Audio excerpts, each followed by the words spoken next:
they told you, you should not put your head to the north and sleep. You're aware of this? If you put your head to the north and sleep during the night when you're in horizontal positions, then slowly the blood will get pulled towards your brain. When there is too much circulation in the brain, you cannot sleep peacefully. If you have any kind of, inherently weak aspects in your brain, or if you're of old age, you could die in your sleep. One can have hemorrhage because extra blood is trying to enter the brain, where the blood vessels are hair-like. Something extra is being pushed because of the magnetic pull. When you're in a vertical position, this is not so. The moment you become horizontal, this pull on the head is so strong that slowly the blood tries to move towards the brain. So to avoid this is true only in the northern hemisphere. If you go to Australia, you should not put your head to the south. If you're in India, you should not put your head to the north. You can put it any other way, it's okay. Keep this in your mind, that you are truly a mortal, okay? Not in words, really, you could fall dead right now. You may be young, you may be old, it doesn't matter, you can fall dead right now. Yes or no? Before you go to bed, sit on your bed and think this is your deathbed. You have just 1 more minute to live. Just look back and see, what you have done today, is it worthwhile? Just do this one simple exercise. And you don't know when it really happens, whether you'll be sitting on your deathbed or lying in a hospital, all kinds of things sticking into you. Who knows how it'll happen, but enjoy this every day, that you will sit on your deathbed, look back and see, today, the way I've handled these 24 hours, is it worthwhile? Because now I'm dying. If you do this, you will live a worthwhile life, believe me. So every day in the night, all of you should do this before you go to bed.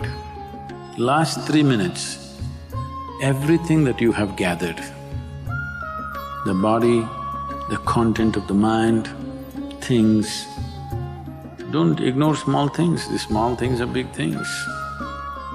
I've seen how people are carrying their own private pillow,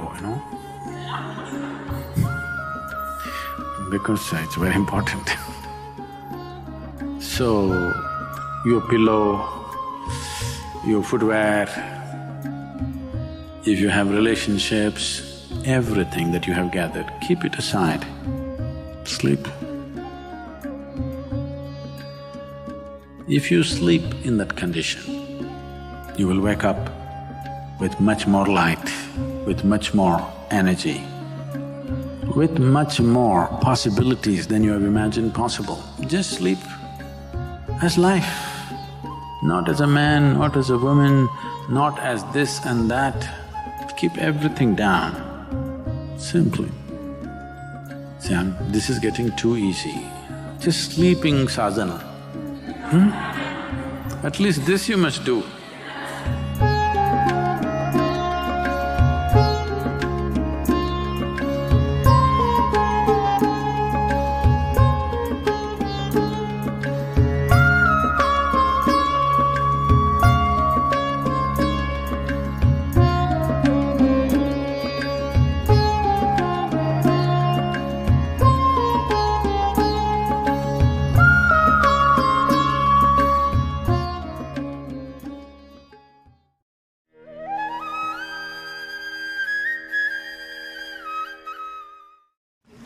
Say something about insomnia.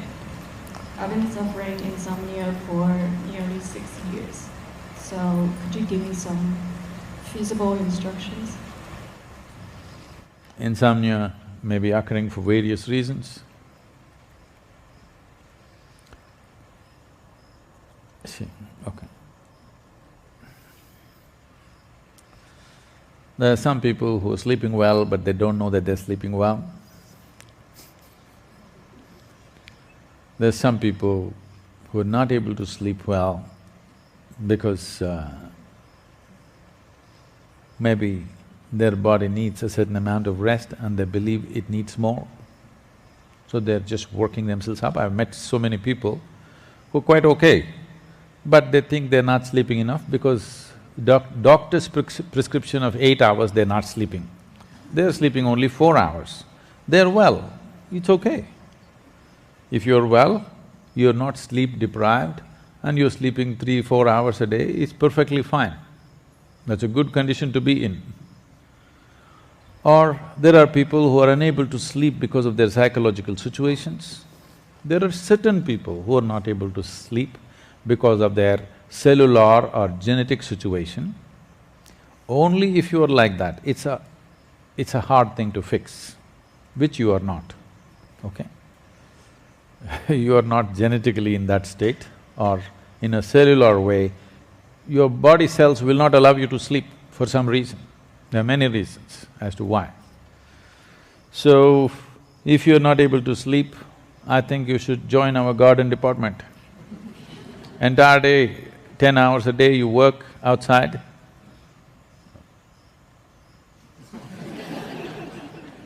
You'll fall asleep very. If that doesn't work, the simpler way is, if you get initiated into Shunya meditation, the Shambhavi should do it. For most people, Shambhavi does this. If it did not work for you, if you're initiated into Shunya meditation, you will see it'll correct the sleep disorder if there is a sleep disorder. You're looking quite fine and happy, and if you're happy not sleeping, it's great. Yes, because sleep is death. Every day people are dying for 6 hours or 8 hours or 4 hours. What's your choice? Less death or more death per day? Less death is good, isn't it? Only if it's causing health problems, you're distressed, then… So if you're going like this at work time, that your machine is not smooth, sleep is a kind of lubrication too for the system. Not enough sleep means everything becomes frictious within you. So if such frictious situations are happening, there are things to do. One thing is this Chandrakund here, stay there 15-20 minutes every day, you will see the body will cool down. It'll be well lubricated and you will see the frictious nature of your mind and body will go. If that is gone, how long you sleep is not an issue, not at all. Not every human being needs to sleep for the same period of time, it's a very wrong notion. Different people need different levels of sleep. And one aspect of yoga or one focus of yoga is to how to reduce sleep. Because sleep is skipping life, isn't it? People say, I enjoy sleep. Nobody can enjoy sleep. You enjoy the restfulness that sleep gives you. There is no way to enjoy life because in sleep both you and the world are obliterated, that is if you're really sleeping. So early morning, 5:30, you're pretending to sleep, that may be joy, that may be a pleasure, I understand that. When the bell is ringing, you are just pretending to sleep, that's a pleasure. I cannot deny that. But when you're really sleeping, you don't know what it is, you're not even there. So you cannot enjoy sleep. But the result of sleep is something we enjoy. What sleep does to us in terms of relaxation, in terms of restfulness, in terms of regeneration of the system, that we enjoy. So if your regeneration is really good, it may so happen the volume of sleep that you need will come down dramatically. There is one aspect, I think the other day somebody was asking me about the pineal gland. If the pineal secretions increase, this is generally in India, it's called amrita or the elixir of life. If amrita begins to flow, one thing that will happen is sleep will go down because sleep is death. If on a certain day it flows too much, you can't sleep at all. This is a normal thing. So for whatever reason you're sleeping, or not sleeping enough, if that's the issue, you check in the morning how you are. If you're feeling wonderful and you're active through the day, forget about sleep. If you can go without sleep and you're very well, what's the problem? Well, that won't happen right now, but if it happens, what is the issue, I'm asking? Only if you don't know how to handle life, you want to sleep 12 hours a day, isn't it? It's a way of escaping. If you're intending to sleep long without purpose, in a way it's a suicide. You need the rest and you sleep, that's fine. Body needs rest. So, either garden department or shunya meditation, one of these things will find solution for you.